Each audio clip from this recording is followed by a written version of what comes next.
And Anne's line, I shit you not, is, oh, really? You're going to pretend Jesus didn't exist after all those TV documentaries and news stories? TV document. You had to undercut documentary. The argument from Geraldo. Yeah, that's right. You might as well said, well, after all those blog posts and Snapple caps, you're going to say it's a lie? Look at these memes on Facebook. Jesus is real. I'm sorry, how many likes? How many shares? God-awful movie.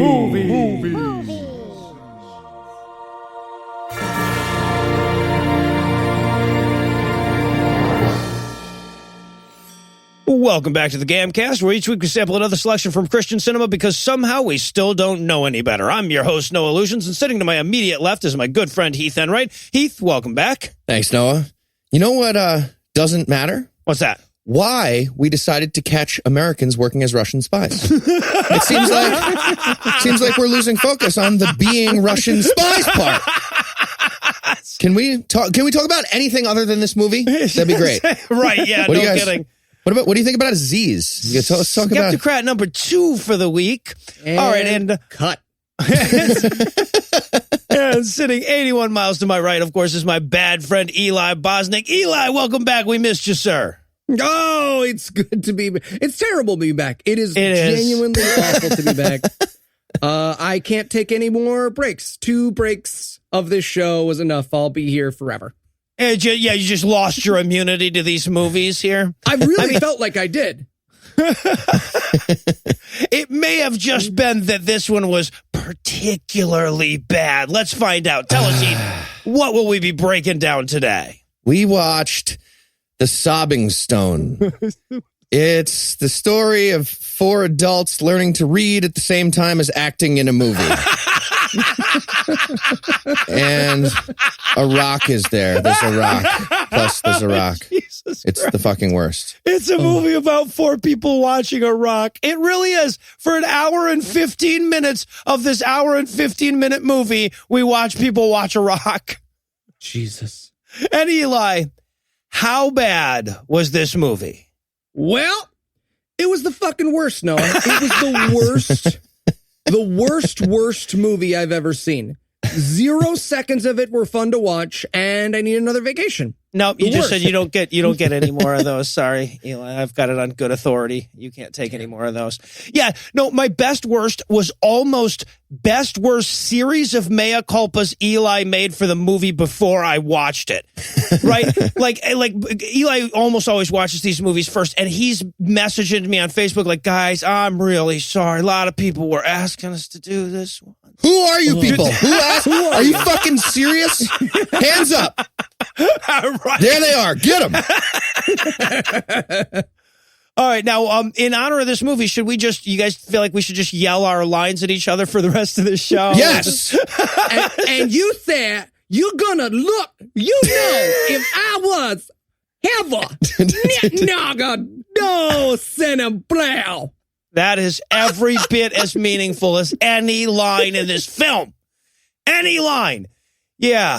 Holy shit. It's all my notes transcribed word for word made into a movie, right? Yeah, no. That's what it's like to read when I type. There are so many moments where it felt exactly like that. Like people were reading Eli notes but didn't realize you had to sort of improv around the typos.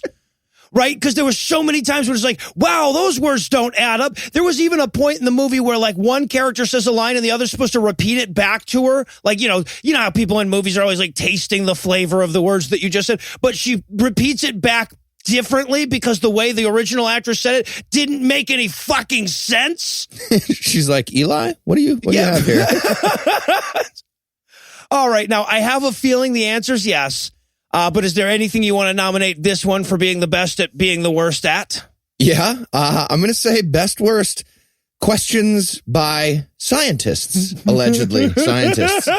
So they're studying this fucking rock. Can I just spoil it now? Can I spoil this? By all means. Yeah. So they're studying a rock that makes noises related to Jesus. And this team of scientists is listening and then asking nonsense questions after they hear. It's just like, was that Sentence from the Rock a palindrome? A man, a plan. I didn't kill Jesus. The DNC framing. No, it's not a palindrome. Fuck. This is confusing. I can't read. Oh my God, right. So what we've got here basically for the entire movie is 4 scientists studying a mysterious rock. But the person who wrote this movie couldn't be bothered to even think up like lab coats, right? Like they do no science in this fucking movie. This is how he thinks science works, apparently. Everyone sits around and thinks real hard. Yep, out loud. Yeah. Also, because he's not smart enough to make any of the connections, and we're going to get to it, but any of the connections to like why this might be Jesus, they had just asked fucking insane questions that lead them to Jesus. He answers. It's like, you hear that dripping? That must be blood dripping from a crucifix. I know that sound. It's like a faucet. Faucet is the best guess throughout the movie. And at one point, they're just like, oh no, it's blood. Yeah, it's blood. Right. It's zebra blood dripping onto a second zebra that pooled of blood. No. All right. Just relax. And that would not be the most ridiculous conclusion they draw based on the noises. I'm not going to get there, but there is a most insane conclusion that they draw. I'm just going to let it play out because there's not a whole hell of a lot this movie has to offer. But yeah, wow. You won't be disappointed, audience. Trust me. I was going to go with best worst to Kokwe. All right, so at one point, there's 2 people arguing in this movie. At all points, there are 2 people arguing in this movie. Yeah. But in one of those arguments, Anne, the black lady, she basically says, "You say I'm a bigot, but what about the blacks?" You know, that's about as bad as it is. Yep. I'm going to go with best worst. I didn't say that. Yes, you did. No, he fucking didn't. I'm watching the movie. There is a character in this movie who a multitude of times, to the extent that I like called my wife into the room and was like, "Hey, honey, will you watch this scene and tell me if this sentence appears?" And you see me like black out and start to foam. Multiple times throughout the movie, he'll be like, "I don't know, I just don't like chicken parmesan." And they'll be like, "So you're saying you hate chicken parmesan?" And he'll be like, "I didn't say that." And they'll be like, "Yes, you did." And he'll be like, "Yes, I did." No, he didn't. Yeah, you're right. No, he did not. Right. It's like the writer couldn't be bothered to read 2 sentences back, right? No, that is what he said, isn't it? Something like that. Worst movie. Oh. Worst movie.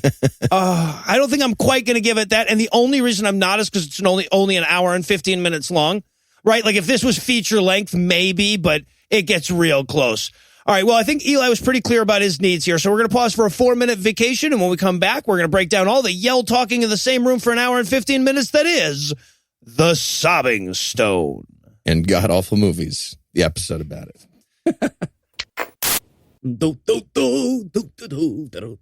Hey, Carl, what you doing, buddy? Oh, hey, Heath. Wow, tuxedo, looking spiffy, man. Thanks, it's Valentine's Day, and there's a poodle down the block I'm taking to dinner, and I want to impress her. All right. Well, you should try proflowers.com. Proflowers.com? Is that one of those flower delivery websites? Those things always take forever, look awful, and are way too pricey. Oh, not proflowers.com. ProFlowers and Sherry's Berries have teamed up to help you really impress your Valentine this year with their perfectly paired collection. Go ahead and think inside the box this Valentine's Day. This is really a one-of-a-kind gift.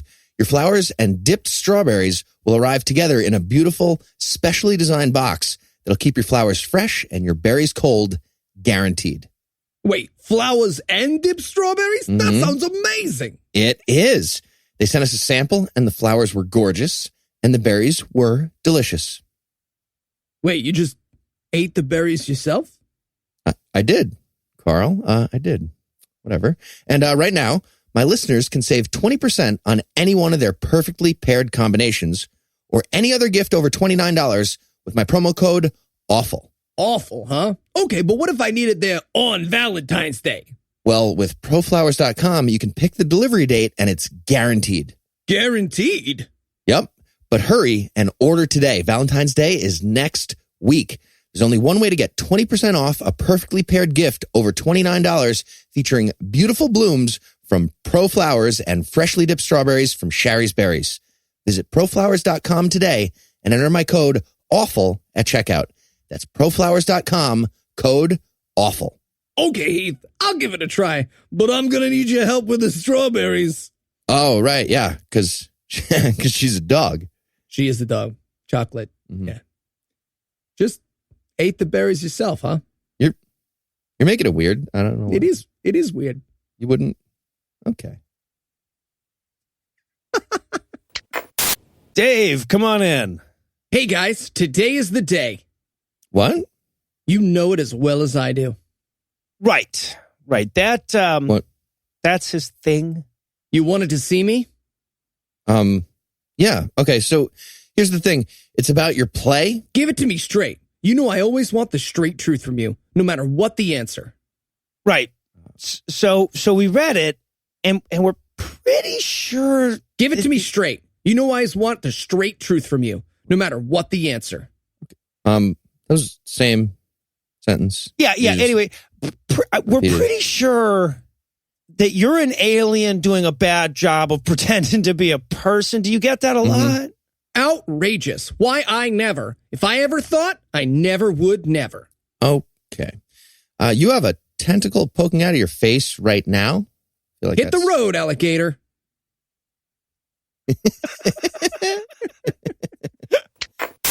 And we're back for the breakdown, and we're going to start off on a horror movie opening where we're looking at a very scary lunchbox. That definitely goes on the new bingo card. It's Yes. movies we watch where something's supposed to be scary that isn't. No shit. Tupperware. but evil Tupperware. Yeah.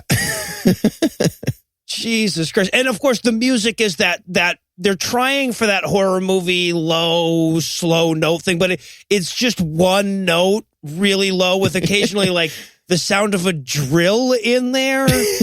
Yeah. And it's supposed to be, there's a periodic table also. So it's supposed to be like science and horror movie at the same time. And they're not pulling it together. It's just like, ow, lie.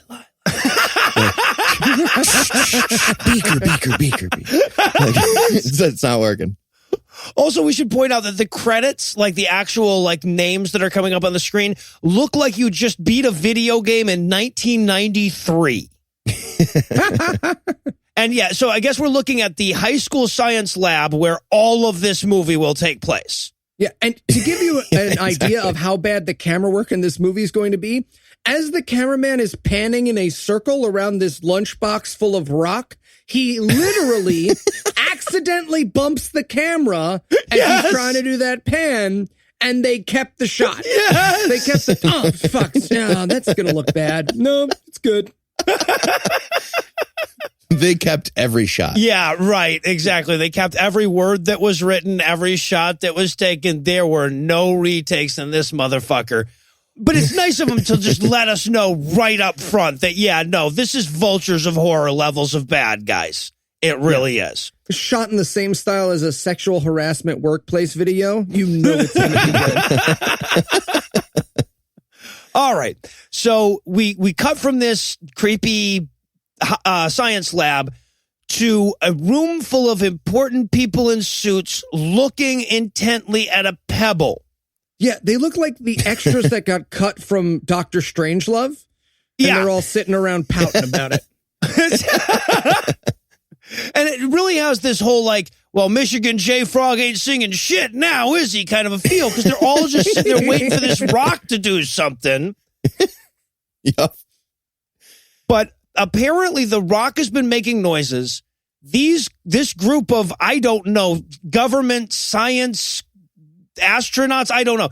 This group of people is trying to record the sound of the rock crying, but for some reason it doesn't show up on tape. Yeah.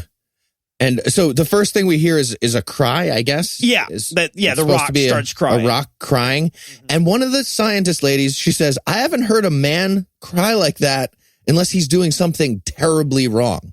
So she has a vast body of experience with men crying about horrible. Like, I want somebody to ask her about that. Be like, okay, so assault crying? Like, wah. And caught cheating? Wah, wah. Crying. Cheating with a Carol's child. Party trick at the Christmas party. She's like, okay, I'm turned around. Someone cry. Any cry. Go. That's a child molester. That's Cheating with a child.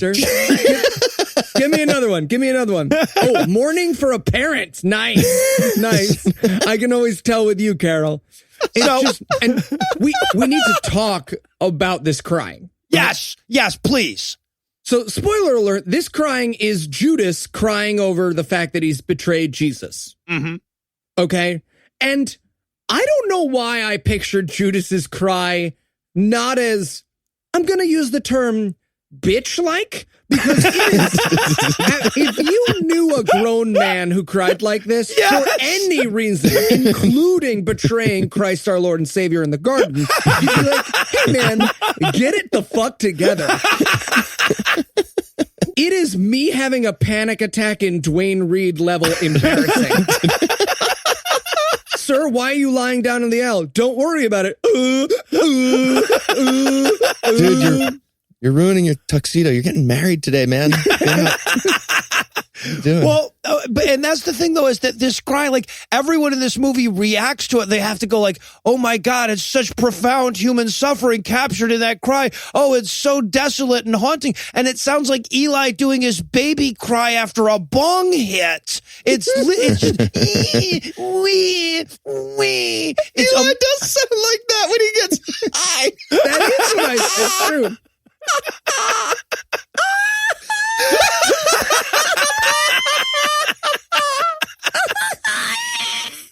Yeah, that was 7 hours of our night in Seattle one of those days.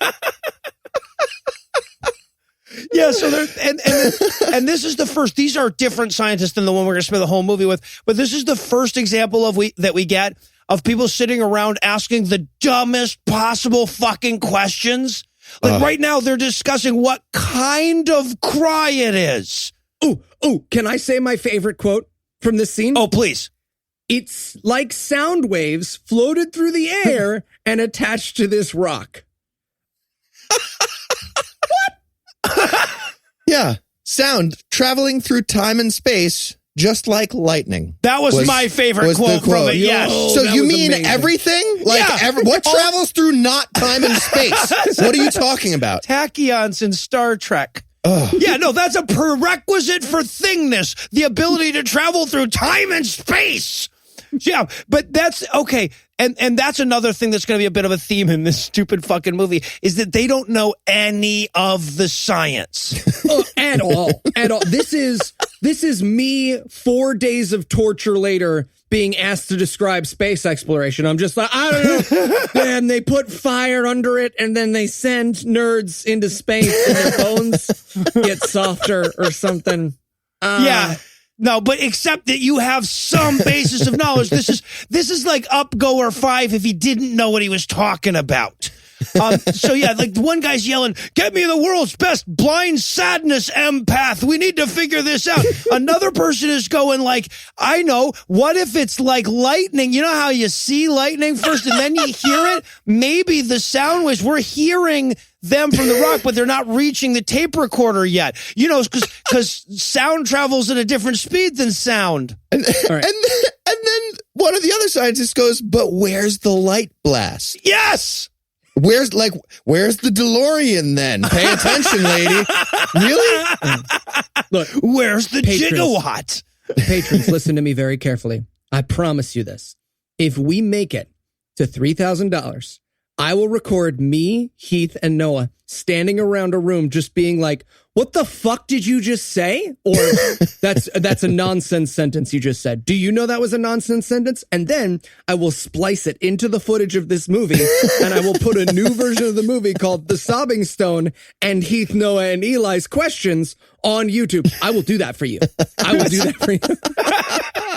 That's my crazy billionaire remake, is just one character going, "What? Are you high?" Yeah, no, their theories here reveal a writer whose brain is actively leaking out of his head as he types. And then they have to have the argument about whether or not to dissect the rock, but you'll kill it. They also have a crazy screamy fight and miss one of the cryings. Yes. He's like, "Well, Carol, if you weren't such a fucking whore," and she's like, "Shut me in front of the rock." And I'm like, "You've been in this room for 4 seconds."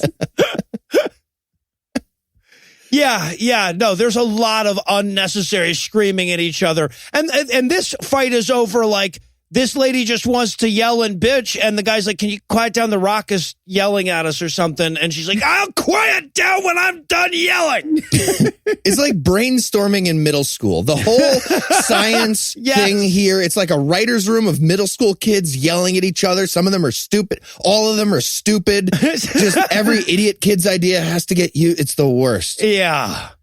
Oh, Jesus. Yeah. So they hear a crowd and some of them are going like, I heard a voice. And I'm like, yeah, that's what crowd noises are made of, is voices anyway. But I'm glad you pointed that out. And then one of them's like, but one of those voices sounded familiar. That's going to matter later. Let me spoil this because they draw this out to the end of the movie. But if you think about it, it's the stupidest reveal ever. The spoiler here is that the voices in the crowd are them. I don't know about you. I can recognize my own voice and pretty clearly would go, that sounds like me, you guys. I don't know if you know that, but that's my voice. Right. I can recognize my voice. It's a reveal built off of the fact that just no one bothered to bring it up, right? Yeah, they were all like, something's familiar. I'm done with my idea. Yes. All right. So now we cut to the head smart guy. I have him as Agent USA for the rest of the movie because he was all hat to me. I call him Jazz Rabbi. If you told me he was Moishi's dad, I'd be like, sure, I get it.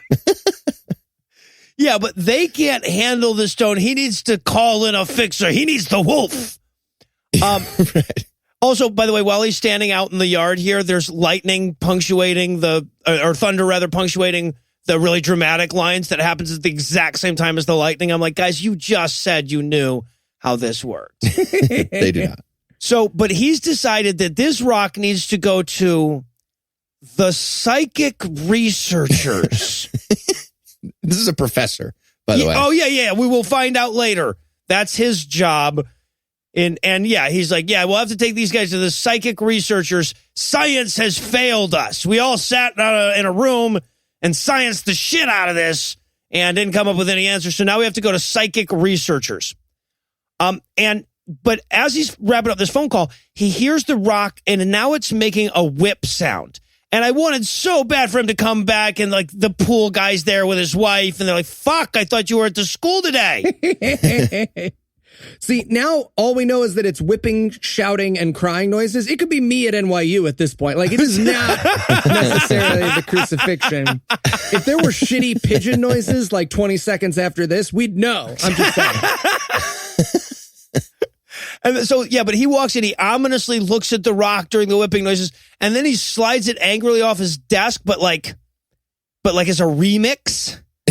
Like, we get what can only be described as a replay of him knocking the rock over.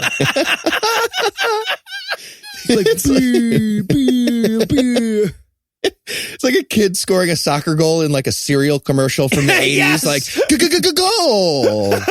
Golden Grams, yeah. This is the first, but by no means last time I wrote the amount of time that was left in the movie. Oh, Jesus. It was early. Yeah, I was watching that clock early this time around. I really hope they didn't know about replay and they just had to pick up the desk of stuff each time to get all those shots because they're idiots. Because that's very possible. Yeah, given the script that we're dealing with, no, I could believe it. So, all right, now first we got to have some vultures of horror level lightning, but then it's time to go to the psychic researchers. Ooh. So we're going to meet, what are these characters? This is Michael, Alan, Anne, and Liz. Yeah, we don't learn that. I don't think in the entire movie. Yeah, right. So, but those are the four, 2 guys, 2 gals. And they are going to be the 4 characters in this movie, them plus.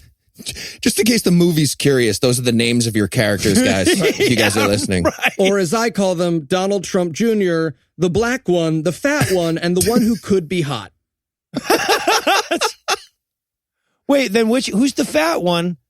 If The fat one. There's fat dude. There's Donald Trump Jr. Okay. Well, no, wait, because Alan and Michael are approximately the same. There's right? no fat dude. That's ridiculous. Yeah. No, the Alan fat one way is the fatter black than Michael. one. Ann is the fat one. No, Ann is by far the fattest one, but we don't say that. So but he's got the giant. He definitely looks. Is he the fatter. goatee guy or not? Goatee guy? Yeah. Alan. Okay, all right. Alan. Yeah, Fatter. he weighs like what I weigh, Eli. All right, He's so fatter. all right. Now, by the way, throughout this entire movie is going to take place in this room. Now, it was a one-act play that they made into a movie, and they didn't try to arrange it out at all. But it's a science room, and you can tell because there's a giant periodic table hanging behind them. This is the only accoutrement of science that you will see in this room. It's the psychic elements in case you need them. Idiots. Because you know who needs to be reminded of the elements all the time? Scientists. Yeah, they always have to go look them up on that giant table that they've got there. Yeah. It's helium and then beryllium. Thank you. Okay. Okay, so Agent USA comes in. He's like, guys, I have this amazing talking rock. Science can't solve it, so I brought it to you. And they're like, well, who's looked at it? He's like, the Swiss, the Brits. Those are the only countries we can think of, but others too. Many. Also, we should point out that Jazz Rabbi is covered in sweat or olive oil. Maybe it's olive. I feel like there was like this was a retake and they had an olive oil fight at the end of the day and he was still covered. I don't know what the deal was, but he is shiny like a new baby. It is weird. Yeah, so he's telling them all about the creepy rock. He points out that it has 3 letters carved onto it, an S, an O or a C, and then maybe an I. Why are they in English? Why would the letters be in English? Somebody asks that right here. They're like, why are the letters in English? And he's like, I don't know. And I'm like, okay, at least they recognize that that's fucking weird. But no, that will never be explained. Nope. Never will that make sense. And then Liz, the blonde girl, she goes, well, how old is the rock? What a stupid fucking question. They also ask, right when he hands it to him, they're like, all right, so what are we solving? Like, how it gives out sound or why or what the sound is? And he's like, well, no, obviously not how. We're scientists. That's a W question. We do. No, absolutely. We do the W's, not the H's. Yeah. And that's like focused on throughout this. Yeah, right. No, they're not really super interested in the how. And also they have these weird, stupid observations. Like Anne, the black girl, picks it up and she goes, oh, it's cool to the touch. And I'm like, yeah, it's a rock. They don't conduct heat well. That's how rocks work. Yeah, what temperature is it to the smell? Does it sound cold? What are you talking about? It's cold to the touch. Solid. Yeah, it's hard. Yeah, it's a rock. Anne, can you keep up, Anne? All right? Okay? Yeah, so and then while they're doing this, of course, Agent US Jazz Rabbi is having crazy Jesus visions. And instead of saying, hey guys, I'm having crazy Jesus visions, he just starts screaming blood and stuff like that at them. He's just like, blood. And they're like, great, so we'll just get to work. I have no follow-up questions about what you just did. They act as though he's cranky. Yeah. It's like, well, right. He usually brings donuts, and today he screamed blood over and over again. Hey, man, did you just scream blood? And he's like, did I? I don't. They're like, yeah, you definitely screamed blood. Someone screamed blood. We'll just move on from this as if that's not terrifying. Like, there's not too many things you can say by accident that are worse than screaming of blood. Like, orphan boy. What are you going to... I blacked out. What happened? You screamed orphan boy. Doesn't sound like me. Well, and keep in mind that, in the movie universe, they have a long-standing relationship with this character. This is a person that they know and know well. But we don't know that yet. So all we know is that there's these 4 psychic scientists. A guy walks in and he's like, I hear voices from this rock that don't show up on tape and I scream blood and freak the fuck out now and again. I trust you'll take this very seriously. Yeah, I just wrote in my notes, hey, pro tip, if you're standing in a room with a guy who says blood without knowing it, leave that room. Yeah. Always applies 100% of the time. Yeah, so, and then he goes to leave and Anne stops him. She's like, she does the Columbo. She's like, one more question. If the letters are in English, what language is the shouting in? And he doesn't know, but he doesn't know ominously. Yeah, and this is how badly timed this movie is. He goes, you just figure that fucking rock out. You hear me? Figure it out. Oh, sorry, one other thing. He comes back after his big shouty, I said do it, damn it, or put your badge on my desk in the morning. And then he's like, I'm so sorry. Also, don't damage the rock at any point. It's a family thing. My grandmother got it from her mom. And, just be careful. Don't do anything while you study it. Just study by guess and check. Right. Just guess. Don't even check. Just guess about it. Study it by having big yelly fights in front of the rock. Yes. I want you to raise the rock the way Eli was raised. Can you do that? Yeah, so the Super Saiyan guy asks him to please not hurt his rock. And then he leaves and they have to stand around going like, wow, he's usually so not crazy. And mental illnesses don't just suddenly start being exhibited. It must be a talking rock. Now, keep in mind, they haven't heard, this rock hasn't done anything yet, right? It's about to start crying for him and everything. But up until now, like, if you're writing this, even if eventually it's going to be a sobbing rock, these people should be saying like, yeah, I think maybe we should call a psychologist or something, right? But not in this dumb fucking movie. Anyway, now we're going to flash back to this scene. Okay. I was sure eventually this scene was going to make sense. No. There was going to be a mistake on your part. A reason why this scene existed. This is the weirdest, most off, where the fuck did this come from scene in any movie we've ever fucking watched.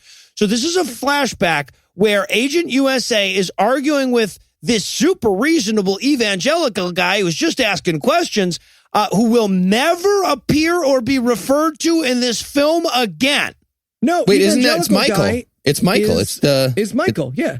It's the not as fat guy, according to Eli. Yeah, this is Donald Trump Jr.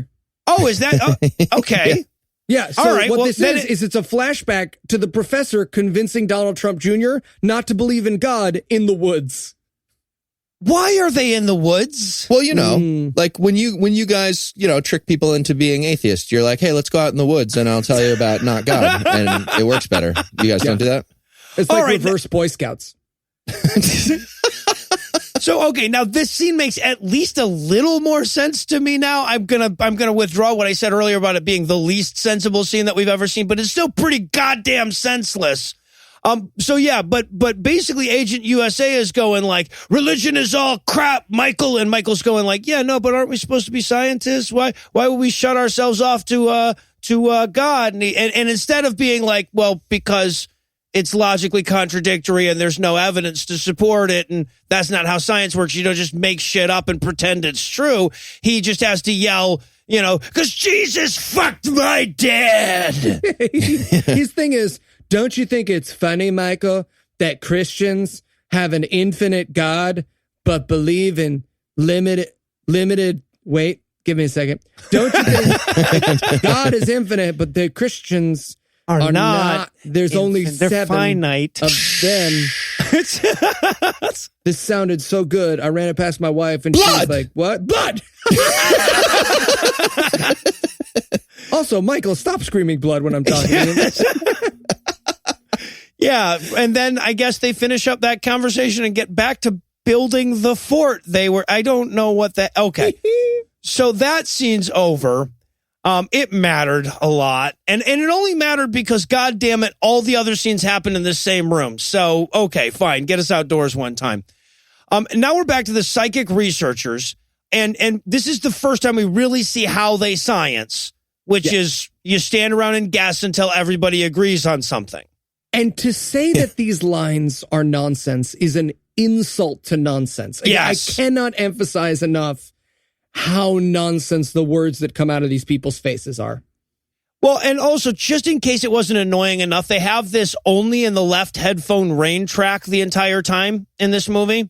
I don't know if either of you guys noticed that. Why would they pan that to the... I don't, like maybe you focus it a little on the left. You don't just put it, you fucking When does idiot. it only rain to your left? That's not like a cartoon rain cloud that you just stepped out of, sidestep to the right. That's never a thing.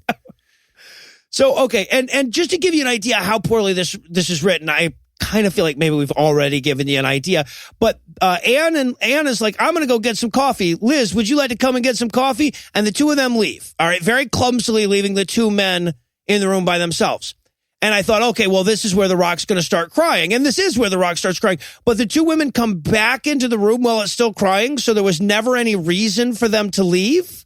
Yep. Nope. And they don't have coffee. No, they don't. They leave for coffee like 6 minutes later. The scene that we missed is them walking into the hall, finding perfect cups of coffee, doing them like shots, throwing out the cups and coming back in. So the Rock has its little pansy ass cry, and somebody goes, Alan says, should we make a record of this? And Michael's like, yeah, let's not go overboard with collection of data. No, guys. no times and dates. It's spontaneous. That's stupid. We will not do that. Yeah. If we think about the time dimension, we'll be losing focus on length, width, depth of the sound. Don't be an idiot. Okay, settled. No time data. Got it. Right. Because the guy says, should we record what time we hear it speak and what it says? And the guy's like, fuck time. The guy already said it's random. Just write down what you hear. Like, yeah, don't have too much data. You wouldn't want that. And then the blonde girl says that we start hearing the what will eventually turn out to be the Jesus's blood dripping off the cross sound. But of course, it sounds just like a faucet because that's where they actually got the sound. And the girl says, there's something weird about that drip. What?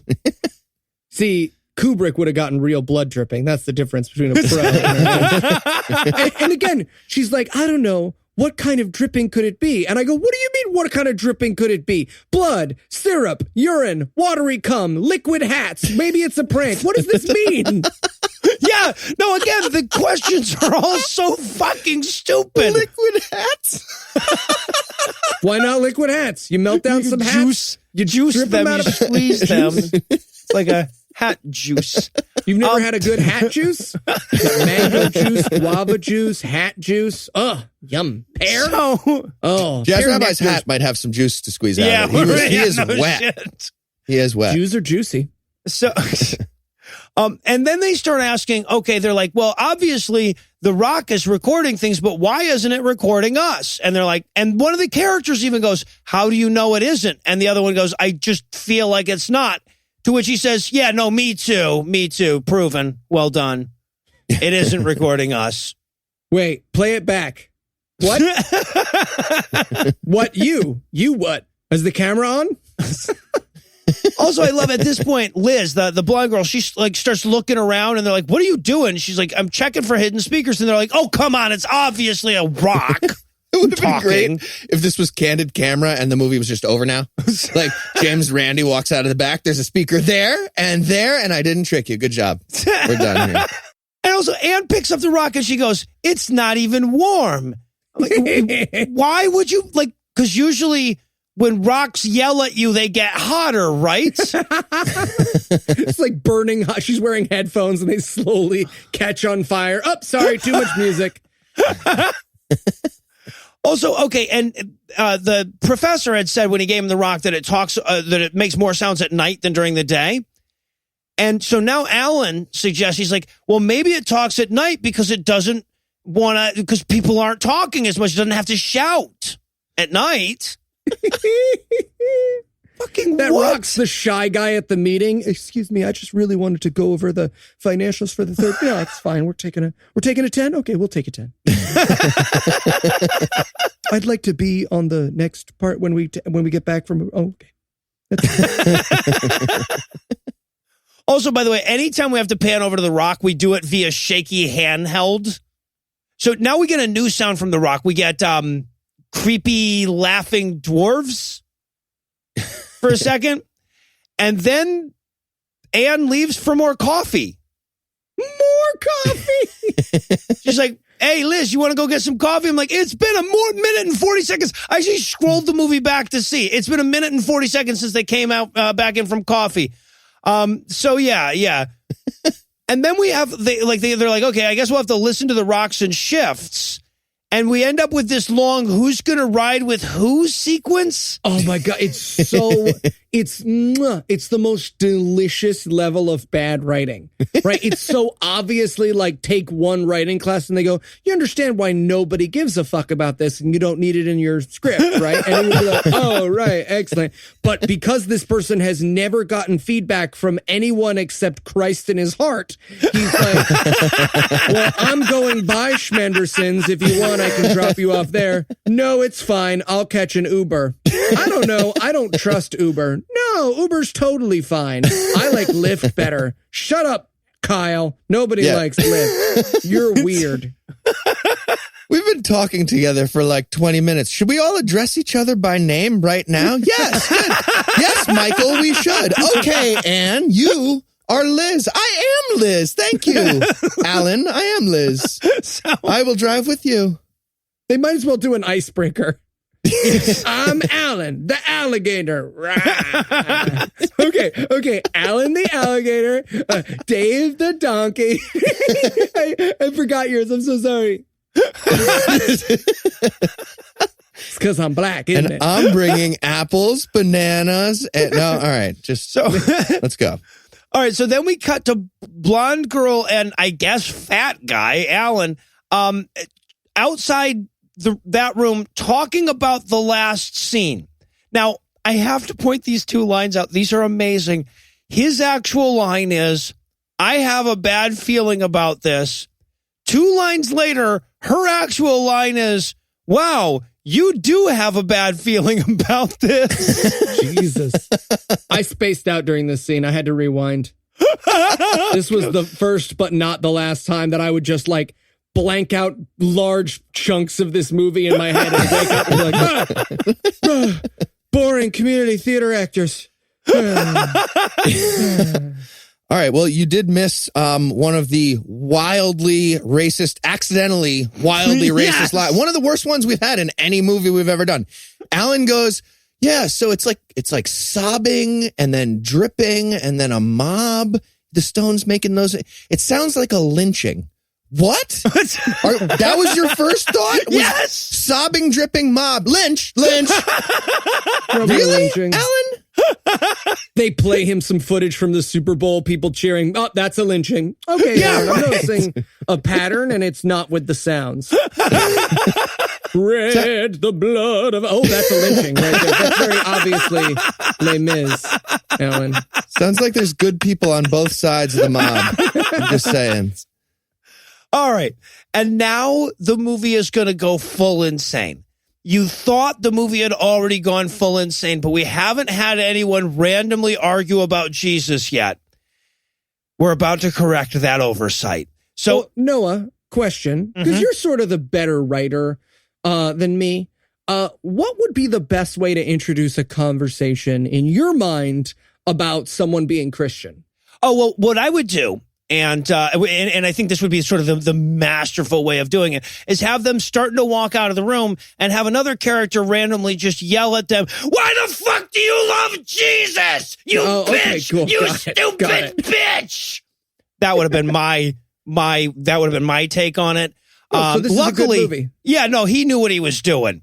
God, geez, this was so fucking insane. She goes to walk out and he's like, hey, Anne, I can't help but notice that you went to church last Sunday. And she's like, oh, you saw that? He's like, yeah, why didn't you tell me? She says, and I quote, because scientists don't believe in church. Because scientists hate freedom. Science has proven God is dead, you bitch! You bitch! It's so fast. Yes. Oh, they immediately start screaming at each other. He's like, you know that, and again, it's nonsense words. He's like, you know words of science, never, no, God, never, To which she responds, this is a real line, science have prove no such thing. Yeah. And also, by the way, like they say at one point that these characters are psychic researchers, right? So that wouldn't be scientists. That would be Ghostbusters. Nope. But they never do anything psychic. They never research any psychic phenomenon. And at a certain point, I honestly started thinking that guy thought he was saying physics, right? Like the writer had no idea that psychic wasn't a real science research field. There's also this amazing moment where he's like, wait, when did this come about? And she goes, life, 'cause life. And he goes, that's such a crutch. And she goes, is it any more of a crutch than sex, drugs, and hip-hop music? What? That's literally I'm black and I'm allowed to say hip-hop music also. She's been there. What she is conveying to us is that she's been there and done that with hip-hop music. Yes. Just takes a Kendrick Lamar CD and slowly snaps it in half. I've heard this one. Also, again, I have to underscore this, the writing in this movie. He says to her, what, did you turn into a Christian? Like a Christian as a definition? What? Yeah, right. See, we just sink us in going, I'm sorry, what? What? It's going to be great. Again, that's exactly like if I read that in Eli's notes, I would say, oh, he wrote one thing and then he wrote another thing over it and he didn't fully. But that's the line they ended on. That could have been our entire notes, just all of us. What? That could be our entire document. Yep. Also, there's this amazing moment. So they're fighting. She's been there and done that with hip hop music. And he makes the point that Christians are probably right, but they aren't good talkers. So. Yeah, right. Yeah. His argument against the existence of God is Christians are a bunch of dicks. Also, Jesus was a loser. He really goes in on Jesus at one point. He actually calls Jesus a loser. He actually uses those terms. Yep. And he gets pretty flustered here, and this is where we get one of the worst little phases of I can't read, but I'm trying to yell lines that are written down that I tried to memorize, but I didn't do well. Yeah. It's just like Eli wrote it. It's like an illiterate Chris Walken with like random pauses that make no sense, but it's the worst. Oh my God. And so he doubts Jesus for just a second. And Anne's line, I shit you not, is, oh, really? You're going to pretend Jesus didn't exist after all those TV documentaries and news stories? TV document. You had to undercut documentary. It's the argument from Geraldo. Yeah, that's right. excellent. You might as well said, well, after all those blog posts and Snapple caps, you're going to say it's a lie? Look at these memes on Facebook. Jesus is real. I'm sorry, how many likes? How many shares? And also, like, the guy, Michael, every line he has this long monologue about how much he hates Jesus, but every line in it is delivered like the last line in the Scream. Right? It's like he keeps thinking the teleprompter is done, but it's not. It's like somebody's speeding it up and then slowing it down and then stopping it. Also, he can't read. So, yeah, it's the best. Oh. And then the peak of their argument is that Michael would have let Jesus get crucified. And they're shouting at each other, you totally would have let Jesus get crucified. Why didn't anybody stop that? And then he goes, oh, you're just the perfect person, aren't you? Christians, all they do is preach love, but then they sit there getting fat. And it pans over to Anne, who is a heavy-set, full-bodied, beautiful woman. And you can feel the actors be like, I feel like we shouldn't have ended the line. You can see Anne be like, I'm sorry, motherfucker. What did you say? And he's like, my line. My line says Christians get fat. That's my line. Please don't get all you. Don't do the head thing. You're already starting to do. Yeah, he's mad at Christians for being fat and not dissimilar enough from heathens. And I guess all that yelling has upset The Rock. I hope you two are happy. Yeah, literally, Alan comes in and he's like, great, you woke The Rock. He starts picking it up.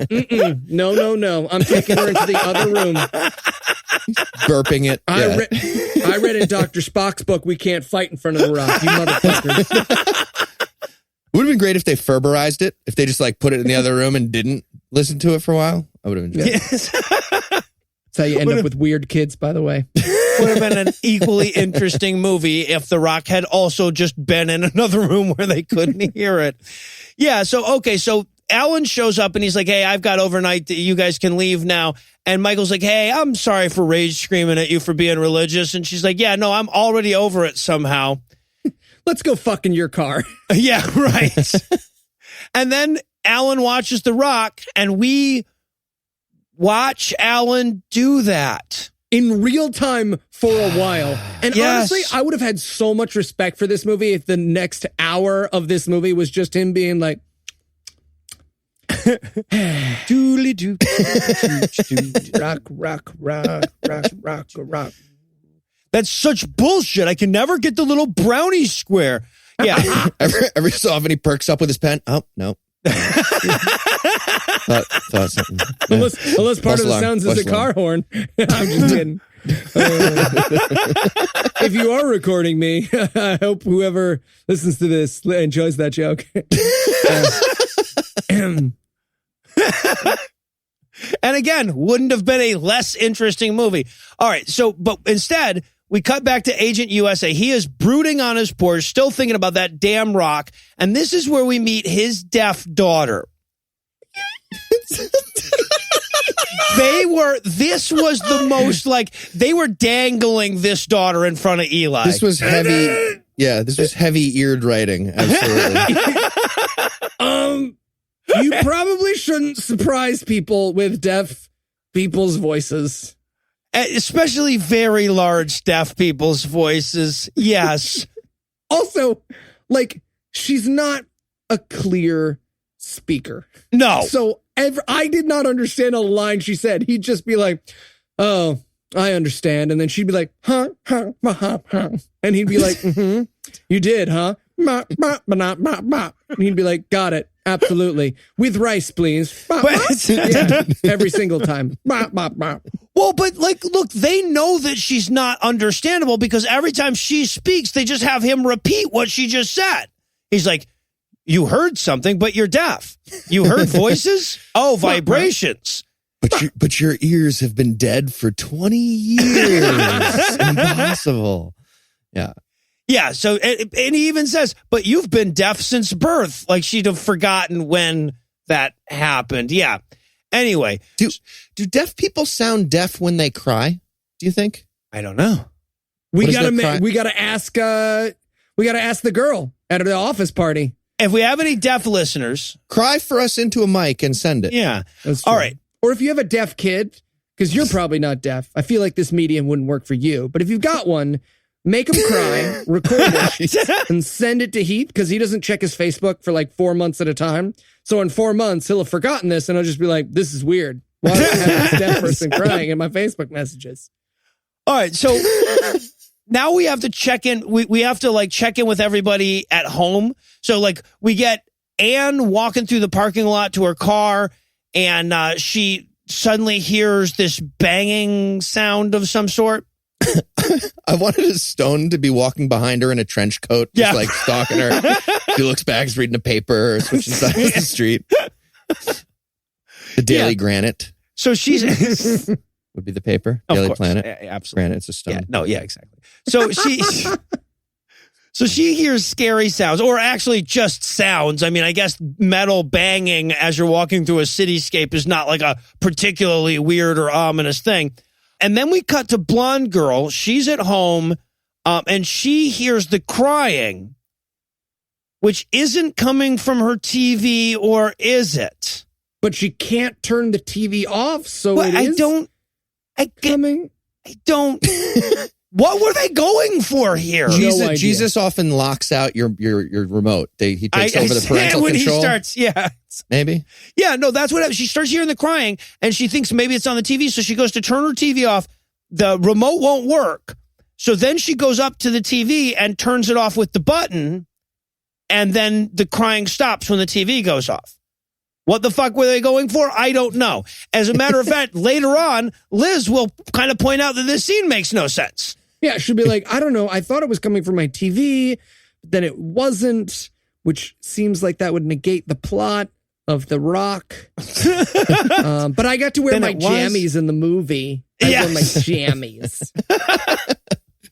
The Rock just crawls out of the TV at her. It just thumbs to the floor. It's the most boring version of It Follows ever. You watch. If the tides come in, I will be there in 2, maybe 3 million years. Also, okay, so then we have to cut to angry atheist guy Michael. He's brushing his teeth when suddenly he hears a dripping sound, which is just the kind of thing that would freak you out when you were brushing your teeth. A dripping sound. He's brushing his teeth in what is obviously the real apartment of someone in this movie, and it makes me very, very sad. Don't get me wrong, my apartment's covered in pug hair and like dirt and mold and various insects, but this apartment makes my apartment look downright clean and cheery. Yeah, so he wanders through the apartment a little bit, so he can try to find out where the sound is coming from. And he looks at the faucet in the kitchen, and it's not dripping. And so what we're seeing is a faucet that's not dripping, but they're acting like it's the killer that's behind the fucking door. It's supposed to be scary. Like, the water dripping is coming from inside the house. Like, yeah, where else would water drip come? Outside, I don't get it. Right, and it's a negative, right? It's a negative result. So it's like he looks behind the corner, and we have the big reveal that there's nothing there. Yeah. All right. So, and then we see 3 of the 4 of them sit up out of a dead sleep because apparently I deserve it. Well, except for whatever his name, Donald Trump Jr., who was asleep in a chair. Well, yeah. Apparently he sleeps in a chair. Well, and honestly, I feel like it's because they were all in that same apartment and they couldn't have it just be the same bed 3 times. They wake up next to each other. It's like, wait, what?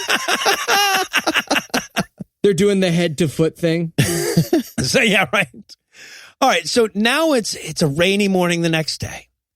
And Alan's been up all night listening to well, actually, he hasn't been up because he's dead ass asleep when they got there. And they're like, Alan, wake up. How was it? And he's like, man, that rock wouldn't shut the fuck up. Well, it's amazing because he wakes him up by going, you sleep well?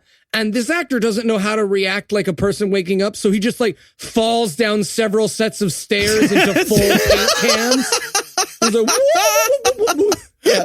He spends like 15 minutes falling out of his chair like Chevy Chase. It's ridiculous. Like he mimes a carpenter building stairs and then falls down them. It's over the top. He falls down onto the floor and then almost falls up the counter beside him.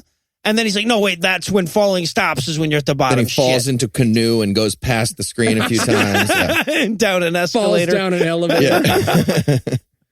All right. So, and he turns to Liz and he goes, Liz, you were right. It does talk more at night. And Liz never said that. And the professor told them that when he showed up with the rock. And the writer could have looked back at the beginning of the script, but apparently couldn't be bothered to do that. And then he goes, all right, guys, grab your notebooks. It's been a busy night. And it's like, didn't you have a notebook here, Alan? No, I memorized it. I memorized it because this movie was written by someone throwing the pages off the back of a motorcycle as the people who shot it followed behind. Yeah, he's like, well, I can't be writing things down, listening to rocks, and handling the money all at the same time here, obviously.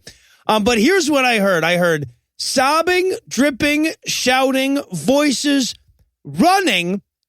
And this is where he says, I shit you not. This is the actual line. He says, I think the running was at night, though, because the echo effect suggested night. That's the actual line. I didn't make that up. He also said it sounded like fast running. Yeah. Like the Roadrunner taking off noise? What's the fast run sound?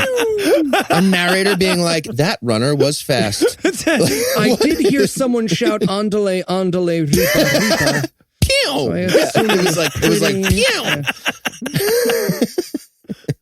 And he also heard thumping, other voices, pulling of bolts? Is that what he said? Yeah, the crying, the mob, the dripping. It was like a plantation. Well, I keep saying stuff like that. I keep saying.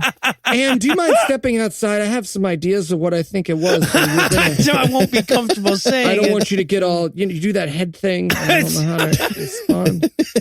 By the way, during this scene, I was Googling healthy alternative to ramen noodles. Zoodles, by the way, zucchini noodles. Zucchini noodles, yes. There you go. In case anyone was wondering what I was doing while these people made insane guesses to further the plot.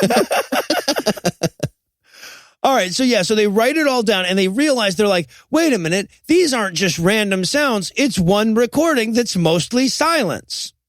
Yeah. Okay.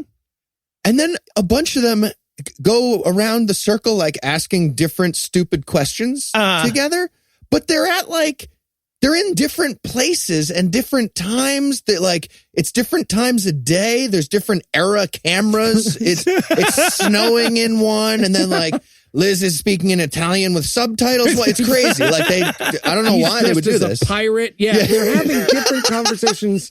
It's like someone doing their best mean impersonation of a David Mamet play.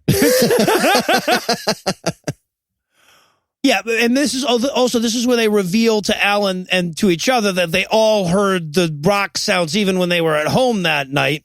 And then Alan needs to go get some sleep and also have his microphone come through on both goddamn headphones.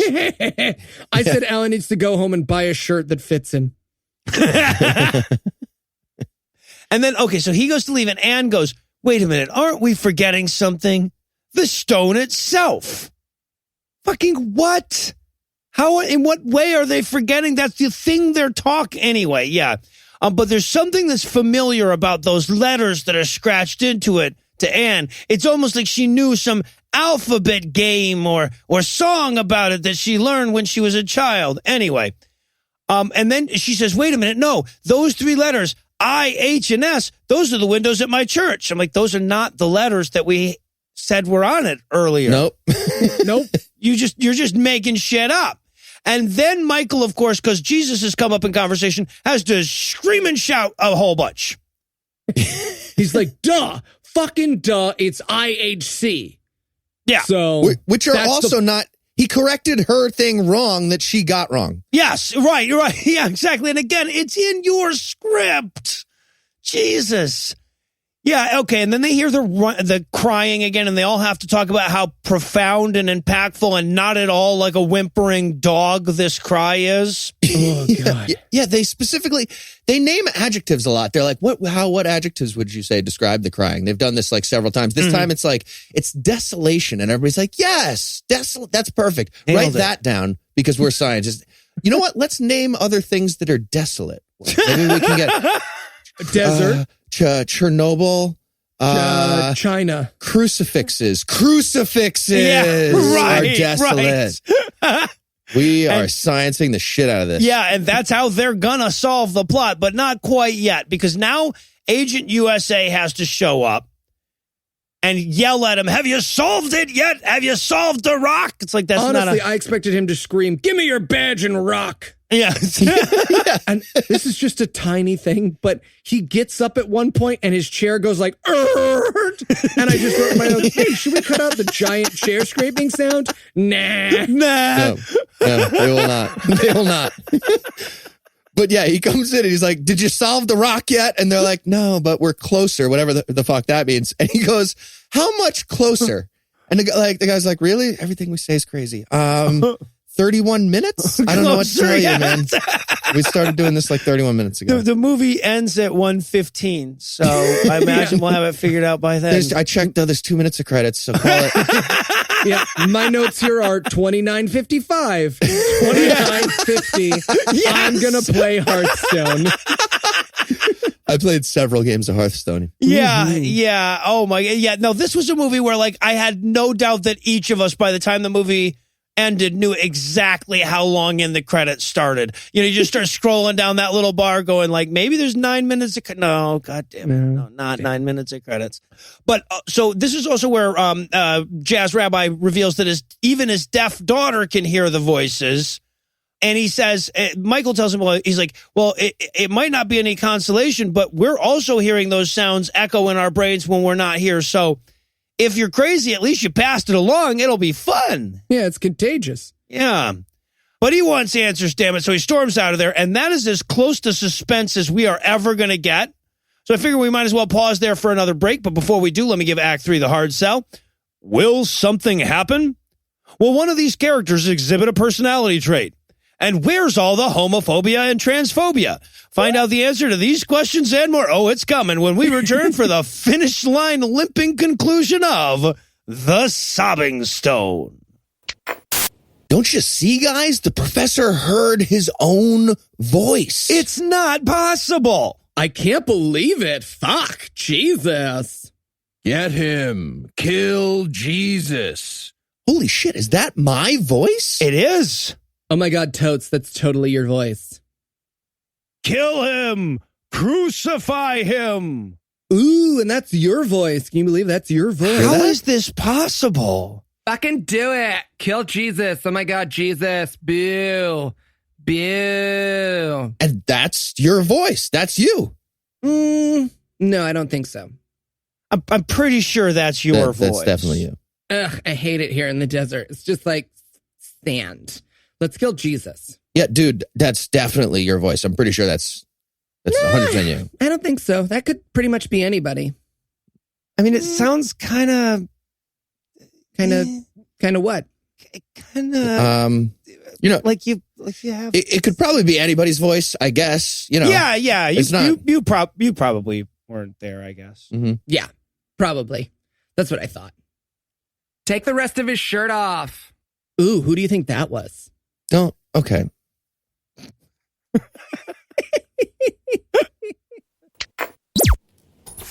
And we're back for more of this shit. When we last left our heroes, they were watching a rock in the same room, and I could have used that same opening regardless of where we took our goddamn break. Drop the needle on this movie.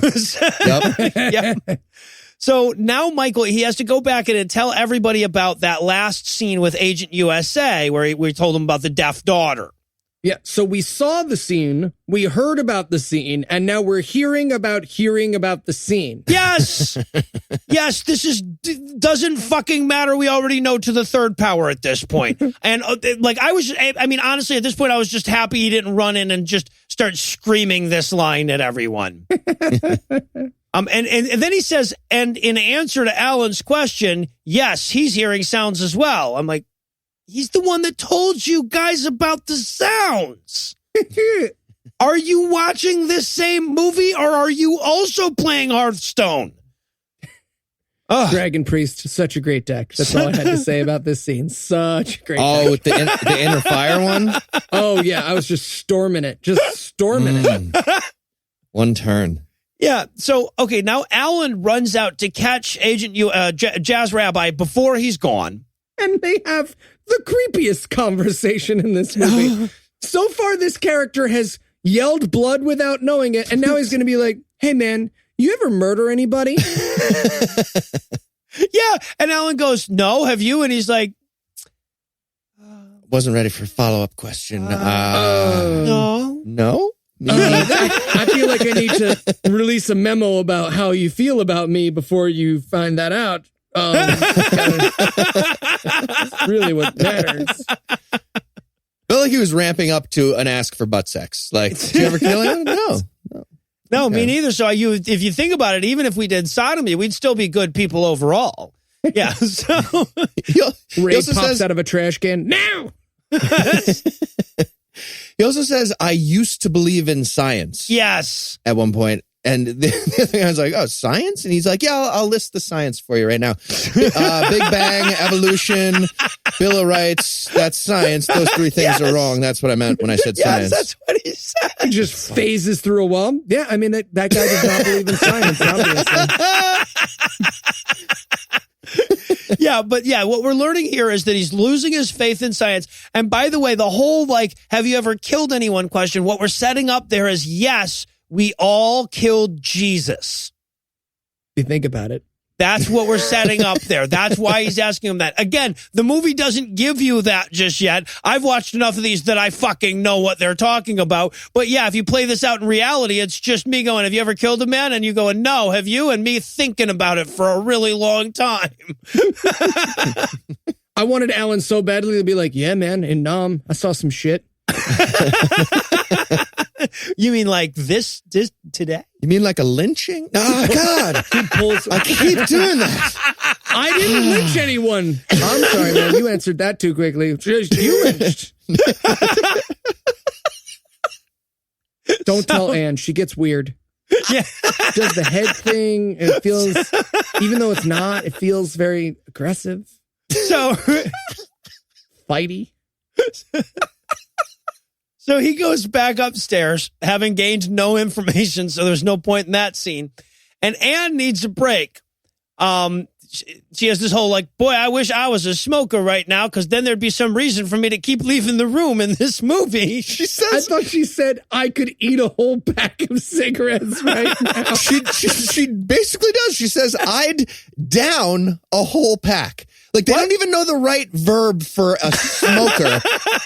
Spoiler, it's smoke. For a smoker, the verb you would want there would be smoke a whole pack. And then Liz, the other one, she's like, well, I would down all the cigars because they are stronger. It's like a Saved by the Bell episode.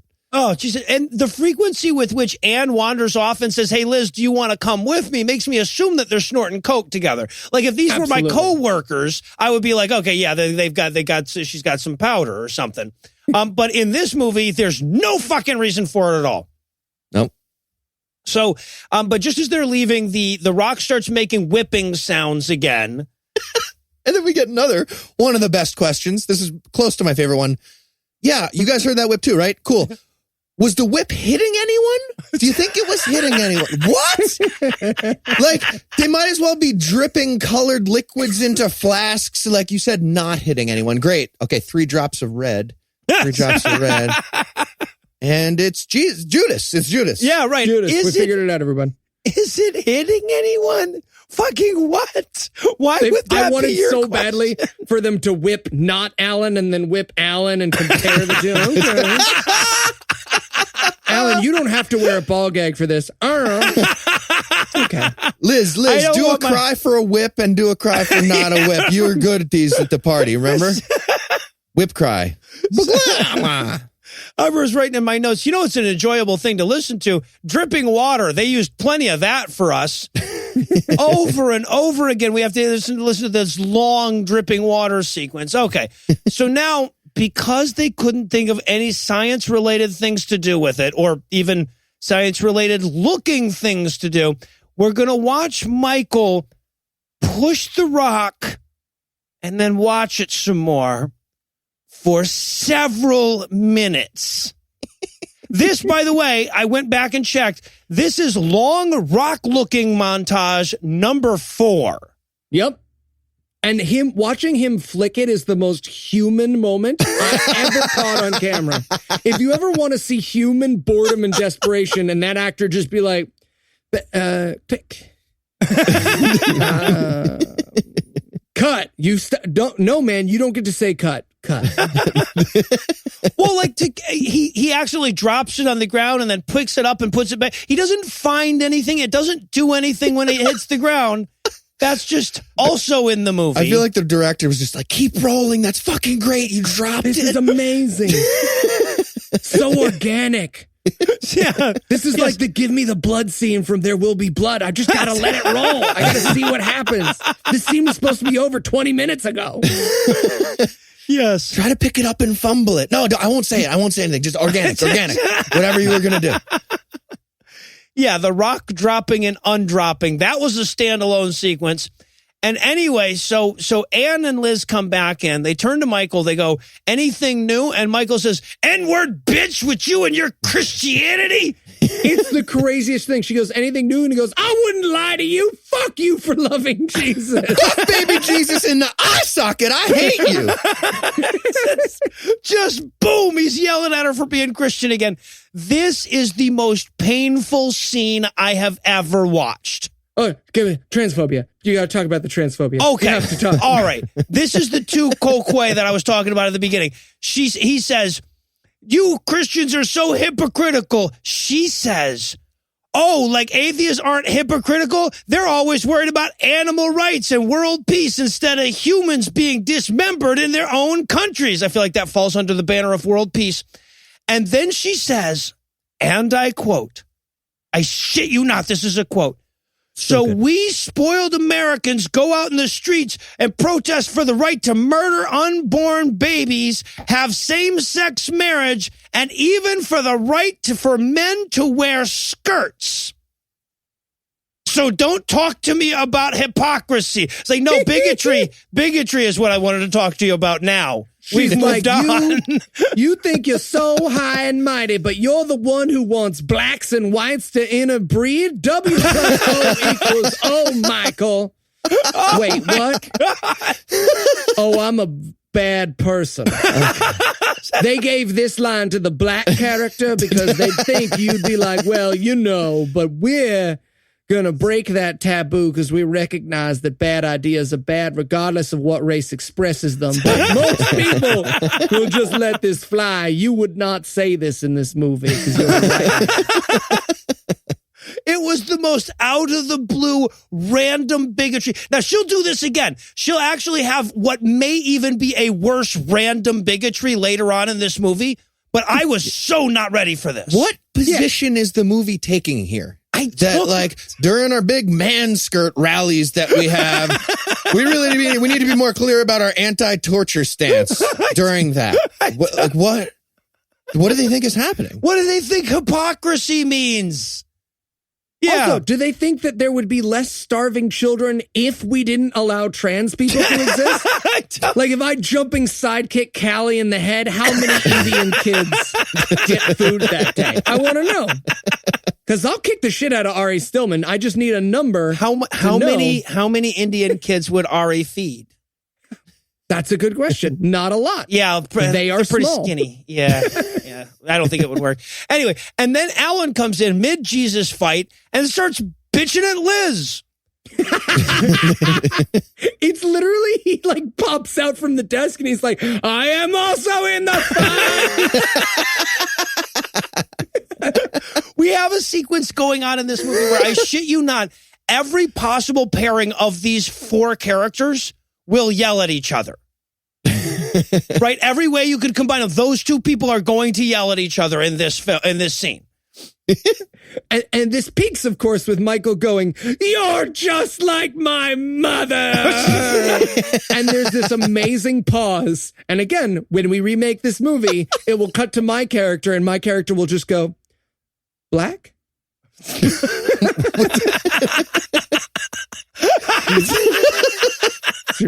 Is your mom black? Such a weird line. And she's like, why do you have a problem with me? This is Anne, the black lady. He's like, it's because you're like my mother. That's Alan's answer to that. Mm-hmm. What did he mean by that? Like, you need to knock before you enter a room. You knock. And it's a good size. People shouldn't be bursting through doors and then laughing about the sizes of the things they see. Mom, knock. What did that mean? And Liz is when like, I have friends over, you just make the pizza bagels and you put them on the kitchen table. We said if I was going to live here, I get my space. You get yours. honestly, that wouldn't have been weirder. That would have been less weird than the conversation, because at least then I'd understand what someone was yelling about. So now Alan and Michael yell at each other. Liz and Ann yell at each other. No fucking reason. And then Michael quits the show. He takes his ball and goes home. He just starts to walk off. He's like, you know what? I'm sick and tired of this scene. I'm leaving. And they're like, but you're in charge. He's like, no, you're in charge now. And he goes to walk out. But just then they hear the nail pounding noises from the Rock. And that stops everything. Apparently they're not used to the Rock making these noises yet. And then they get the crowd noises. Everybody gathers back around. And Anne, this time, she felt something insane. And this is where Anne does her, like, she's supposed to swoon. But you could tell this actress is like, I'll be damned if I'm falling all the way down for this stupid fucking movie. I will swoon into a chair. She obviously fell down for the first take, and the 48 minutes it took her to get up, where she had to change outfits twice, just drenched in sweat. They were like, okay, so maybe you just sit down a little. Also, clutching your arm is a heart attack, just FYI. Yes. Are you having a heart attack, Anne? Because no one's surprised. It's fine. Just punch me in the sternum. Voila! Too fast, Alan. Too fast. It's like a lynching. Okay, see that right there. That's why nobody eats with you during the That's break. why we keep sending you to HR, Michael. Like my mom. So, she says, there's something about that one voice, of the 80 voices that are talking. And they're like, no, I get it. I know which one you're talking about. Let's discuss that one of the 80 voices in the crowd. And then she has to say, like, but I heard it. I understand it all. It's the key to the big Act 3 reveal. But she says this like 13 fucking times. Ugh. And then we spend the next 22 minutes on this reveal. It's so good. Also, there's this crazy moment where she's like, don't you see?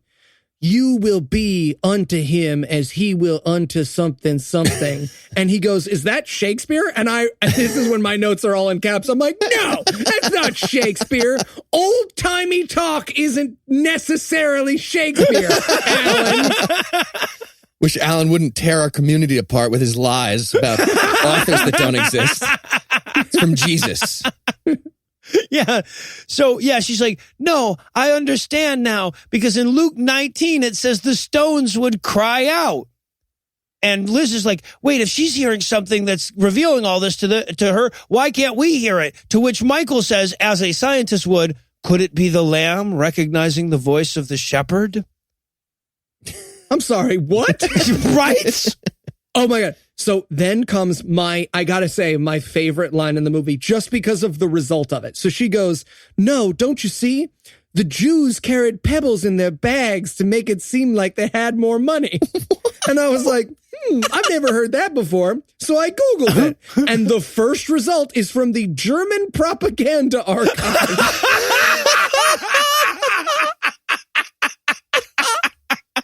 That's the first result. Yeah, no, she's like, that. she's like, have we considered the fact that this rock might be a Jew egg? That would be no less anti-Semitic than the line she actually throws out there. But no, apparently this was a Jewish pant leg stuffing rock. Now they carry a wallet full of debit cards, but most of them get declined.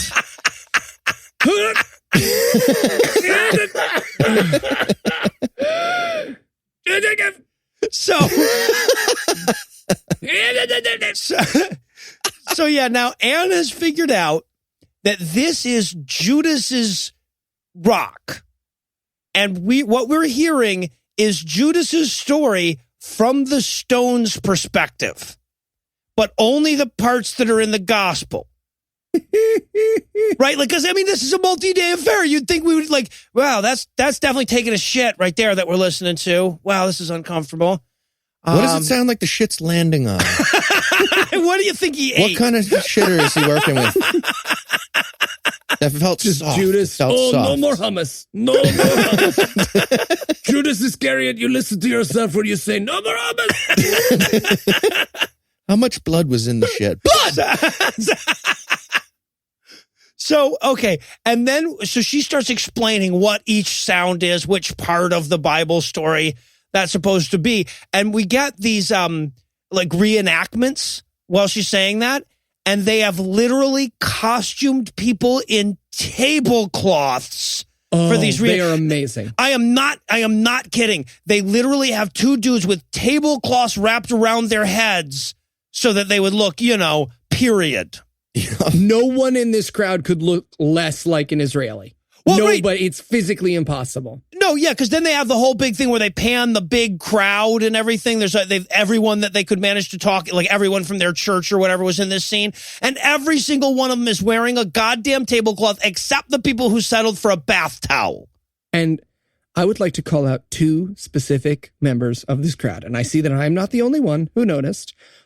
First of all, there is deeply unhappy little girl who is my favorite. There is a little girl at the front who's just like, I don't want to be in the movie. She's not, everyone else is like shouting like, kill Jesus, kill Jesus. She's just sitting there like, stupid movie, don't want to be in the movie. And then I have her in my notes as precious, but there is a large, full-bodied African-American woman who is cheering way harder than anyone else in this movie. She is going, I believe the term is buck wild. Buck wild. It's a Buck wild is what you would say, yes. Just like, woo! Crucify that motherfucking Jesus. She like grabs the guy next to him, spikes his head. She's like, Jesus. Yeah, so, and of course, Anne's telling this whole story, and then it's all like falling together for everybody else. And they're like, that one voice that she was talking about during the whipping in the crowd, that was Jesus. He was trying to talk to the crowd. I was like, wow, he was really chatty while they were torturing him, wasn't he?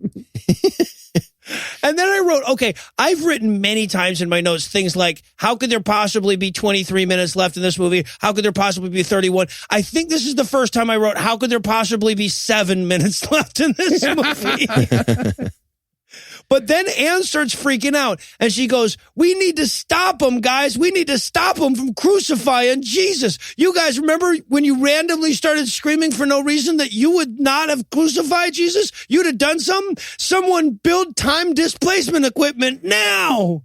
Yeah, she's like, stop them. I wanted Michael to just start randomly karate fighting the air. I'll save you, Jesus. Wah! Yeah, just covers the rock, or something like that. Puts it under his arm for a bit.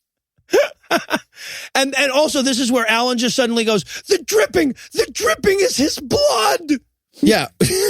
They've heard running, crying, whips, water dripping, and he's like, yeah, all makes sense. It's Jesus. It's definitely, I wanted them to pan over to Jesus. He's just fucking with a Foley table. This is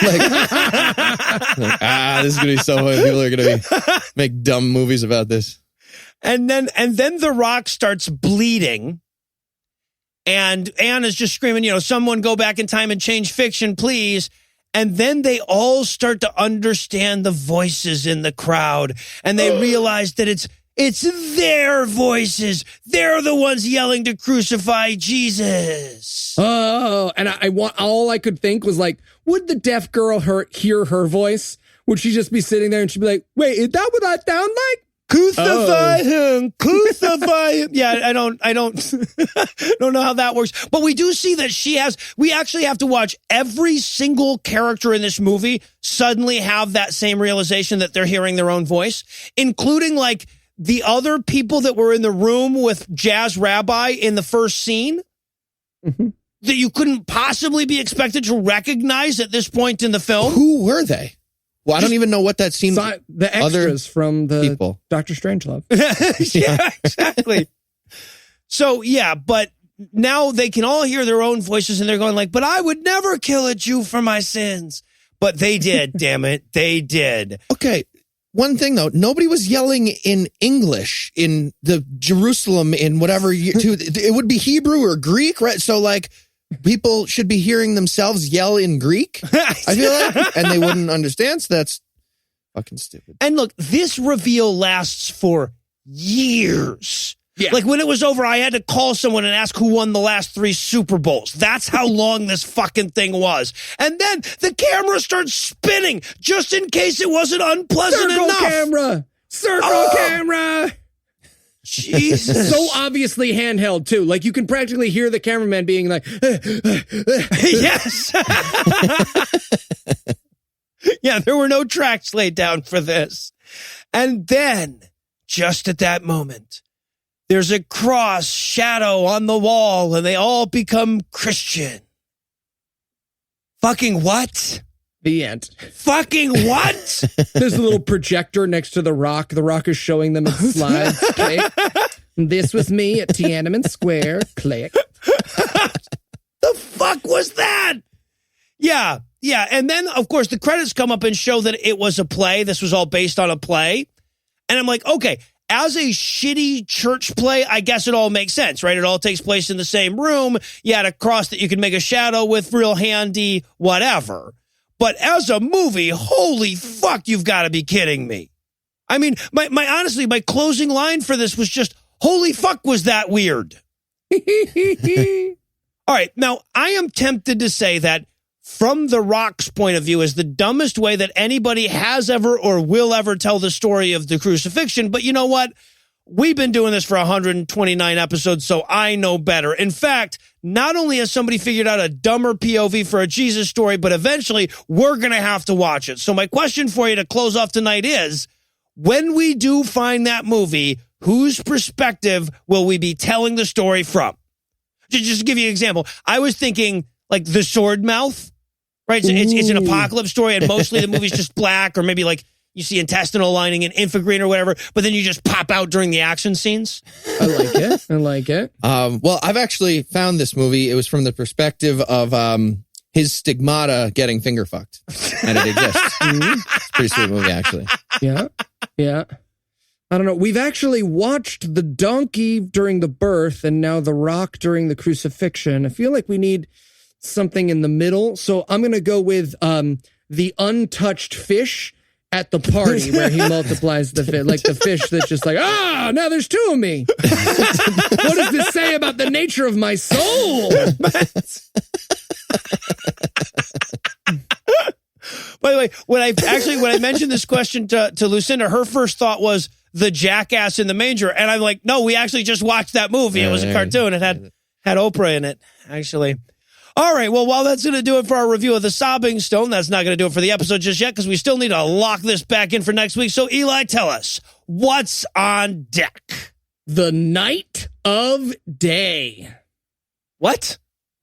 Yeah, it's even the name doesn't make any fucking sense. It's a movie about satanic cults. It looks, it's like a time-traveling satanic cults thing. A lot of people have recommended it. It looks like it's going to be a lot of fun. All right, well, a lot of people recommended this one, too, so let's not get our hopes up. But with that to look forward to, we're going to bring episode 129 to a merciful close.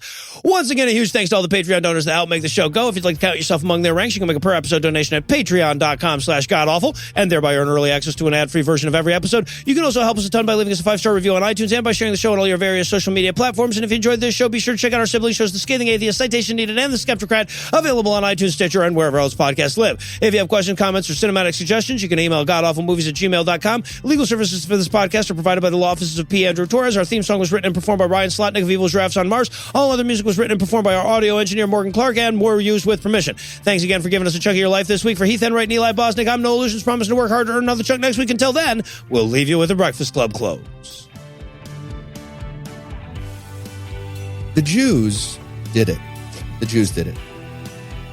The rock turned out to be mostly polonium, and all those hallucinations were an early warning sign of radiation sickness. This movie was terrible, and Eli hated watching it. Oh, yeah. Also, Cube Warlock is cheap.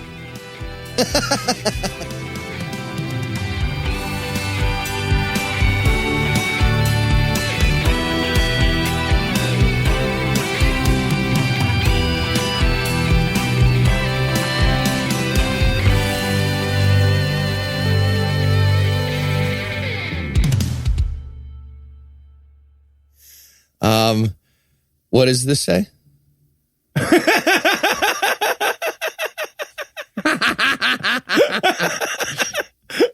All right, ladies and gentlemen, what he wrote was, don't you see here, guys, the professor... Her, his own voice. Her, his own voice. Oh, heard. You could have gotten heard. You could have gotten heard. Try a little. Just no, because her is a word, and heard has an A in it, and it's not... Yeah, a lot of words have some share letters. A lot of the words share letters. And we don't know which one of them is wrong. You got to keep that in mind as well. We don't know which of those is the wrong word. Professor, her history own voice. Like, you could have meant a lot of things. All right. Pretty close to having the national anthem down on my saxophone. So I'll be able to play it before the Super Bowl tomorrow. You better stand for it, racist asshole. That was his unity speech. That's why we stand for the pledge. Hey, I've got another person who did that job here. Let's give it up for another person for whom high school was hard that did their job. Oh, all right. Yeah, we've got a whole show to go on that. I'm not going to get into it. Just delete that note. Good. All gone. So, what joke? The preceding podcast was a production of Puzzle and a Thunderstorm, LLC, copyright 2018, all rights reserved.